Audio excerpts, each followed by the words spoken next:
First, Fiona, perhaps you could tell us a little bit about the partnership between the council, the university, storytellers, and the different communities that you worked with on this project. Yeah, thank you, Tom, and hello, everyone.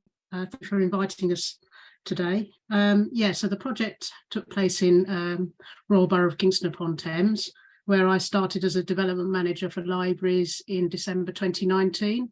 And the project probably did take 2 years from start to finish in terms of the initial discussions that I had with Richard.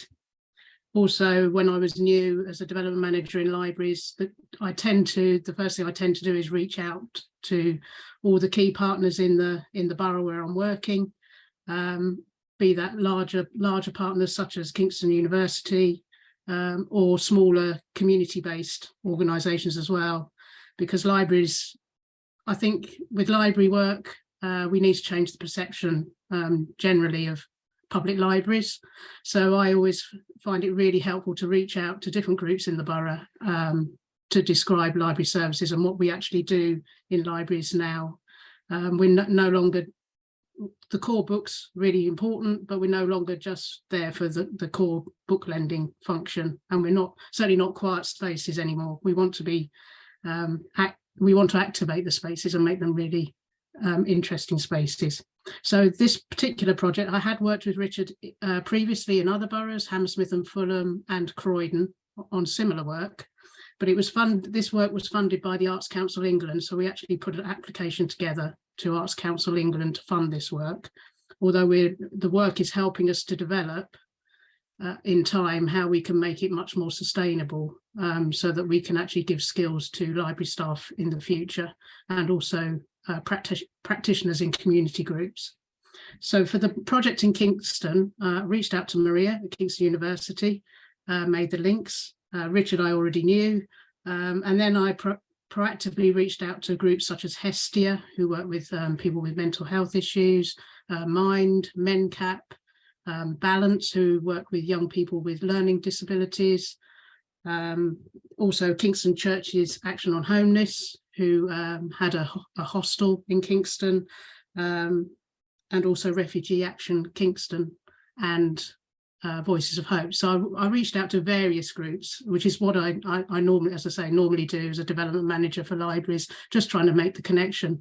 But usually when I reach out to these groups, when planning these types of engagement projects, I also invite Richard along as well. So we're a bit of a double act when we reach out to these groups, which really makes it a really interactive meeting. And those initial meetings are so valuable for me in terms of libraries, because they are really an important touch point, just raising awareness of library services and what libraries can offer to a whole range of people in the community. Thanks, Fiona. And so, Richard, you've got meetings with these different groups. You're inviting them to participate in a project with the library. Could you speak a little bit about what that actually takes? So, what sorts of activities did you run with these groups, and how did you get people who perhaps hadn't really engaged that much with libraries or didn't really have strong relationships with the council to participate in your workshops? Well, that's a big question. I think the thing is that storytelling, the concept of storytelling, somehow it does open doors. And that I can't quite say why it does. But if you say we're doing a storytelling project, somehow you become very approachable. And the point is, I suppose, that storytelling can mean so many different things. And the kind of focus of the work is finding out what does storytelling mean to you, to the group that we're with.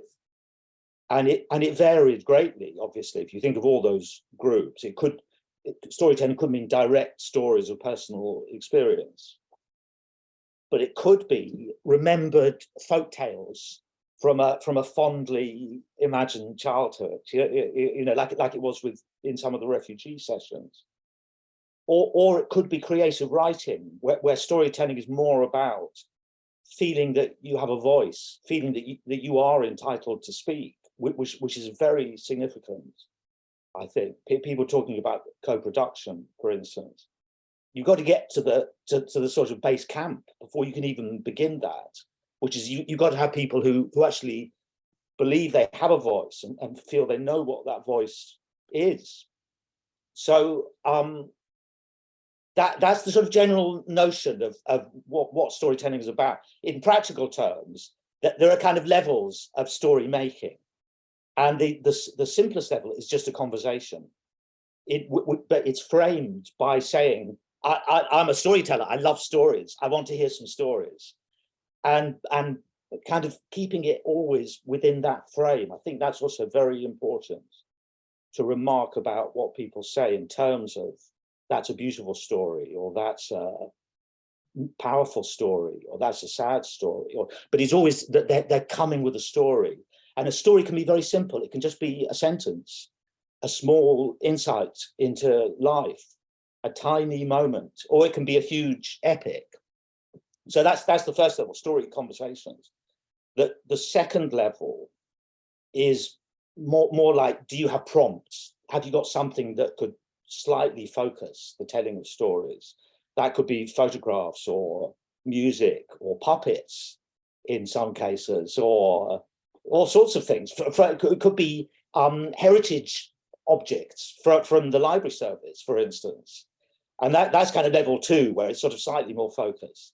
Level 3 is like almost full-on creative writing, where you're perhaps creating poems or creating some sort of form, where you're thinking about stories as some sort of shaped thing that you could possibly write down. And then level 4, which in some ways is the most fun, is making a story together, collaborative storytelling. And I suppose there you're almost edging into theatre, perhaps, but it can be just people sitting together and contributing to a final story that they appreciate is theirs collectively. So those were the, and I mean, there are lots of other activities, but those are the kind of levels of them anyway. And when you were actually with these groups, could you paint a picture of what the atmosphere was like in the room, and what it's like for somebody maybe with learning disabilities or someone who's an asylum seeker to to come to one of these events and experience this sort of workshop? Yeah, that's an interesting question. I mean, you sort of bring your own energy. I think you've got to do this with a kind of integrity. You have to be somebody who actually likes stories, and in some ways, I think if you're going to do this from scratch, you have to kind of unlearn whatever your professional sort of skills have been, because it's about rambling, and it's about appreciating, and it's about going off on tangents, and it's about suddenly having a thought come into your mind, or a story that is sparked off. So it's this feeling of kind of spontaneity, and sort of structuralist spontaneity, which builds its own space, if you like. So if you work with a group of people for long enough, you start to know them because you know their stories, or you know what they're saying. Yeah. So if you're working, say, with a group of people with learning disabilities, then it's more in the realm of a sort of performance that you were conducting. But then you might say, working with people who've experienced trauma, that there perhaps it's more to do with fostering their individual voices. So it does change from group to group, but I think you have to start with your connection with storytelling. What does storytelling mean to you? What do you remember and understand by story? And how can you bring that to a group? Definitely. And Maria, I wonder if you could share a little bit about what the impact of this asset-based storytelling has been in the borough, and what benefits do you see of a council and a university working on this sort of project? Yes, thank you. So our role in the project was to evaluate the project and also to develop a toolkit, a storytelling toolkit that those organizations and charities we worked with and also the library could use. And that was really interesting because obviously what evaluation doesn't mean to us, particularly in this context, is coming at the end and telling people whether they did something well or not. So it was very much about co-shaping the project and offering live feedback, being members of the group and being there to support Richard and Fiona in this process and also support the groups as well. So the toolkit that we developed is very much about the impact of the project and its legacy, about empowering the organizations that we worked with to continue this work in the absence of the resource that is that the Art Council grant afforded us in this occasion, so having a storyteller in the room. And we appreciate that this won't replace a storyteller in the room because Richard has very specific skills and energy and abilities and connections and understanding. But what we did was bring the organizations together to test materials with them and to co-design that toolkit with the organizations. And we talked a lot about co-production, co-design. So this is what we did in this case as well. I think it was one of the best things we did possibly on the project, not obviously beyond the project itself, but it was very helpful to bring the different organizations together and exchange, understand the different sets of needs. And as Richard said, that they did have very different needs and they were coming from the very different places. And as you appreciate, we were working with very different sets of people and design something that was realistic. We could, that we could straight away test that volunteers and leaders of those organizations would be comfortable using and actually applying in their sessions with these groups. And so I think the project will have a legacy. We're already looking at expanding it in other parts of London and beyond, work with other libraries. We continue those conversations with those groups. As the toolkit has come out, we're sharing the toolkit and we'll be very happy to share the toolkit with you. And we'll be looking to run workshops with organizations we worked with and whoever really is interested and support them to use the toolkit.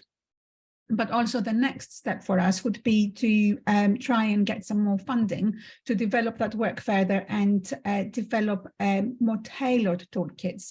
So, for example, we worked with people who have suffered trauma and their primary aim was to use storytelling as a means to explore and process trauma. We worked with people who wanted to use storytelling to acquire skills such as English language skills or storytelling skills.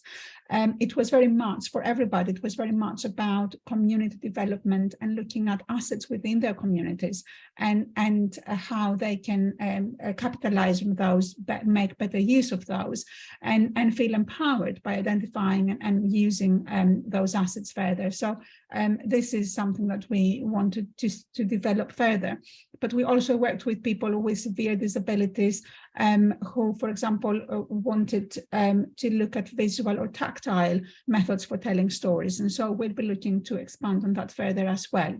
So, yeah, I could say more, but I'll stop there.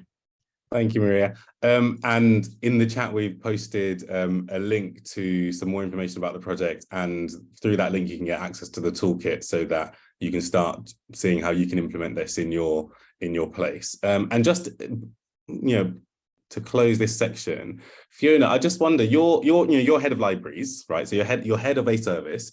I imagine you've got lots and lots of different sort of demands on your time and sort of targets and things that you're aiming at for your service. And there might be others who are in similar positions who are delivering services who might be thinking, yeah, but is it worth the effort of doing all this extra community stuff? I could do my job without running asset-based storytelling workshops. I could deliver the service without going to this extra effort of trying to think of new ways to talk to groups who we find it difficult to talk to. So could you maybe share a little bit from your perspective as a head of service about why, from your perspective, it's beneficial to do this sort of stuff? Yeah, thanks, Tom. I think because I come from I'm not an operational or haven't been a traditionally operational manager. I've always been on the development side of library services, and it's just in my DNA to spread the word about libraries. I think, you know, the power of libraries and what they can offer. They're safe spaces that anybody can walk into, anonymous. They're just so powerful in terms of what they can do in terms of changing lives. And so I just want to spread, I'm an evangelical spreader of the word of libraries, I think, out in the community. So every borough I work in, the first thing I do, and I know what you're saying in terms of I'm now head of service. I'm not just strictly development manager, but even in Camden, the first thing I've done is reached out to the key partners in the borough to make those links, and also community-based organisations, because libraries we're not going to thrive in isolation, or we have to be connected to our communities. So whatever way we can do that, that's what we have to do. Thank you so much, Fiona, and thank you, Maria and Richard, for your work and for sharing your story today.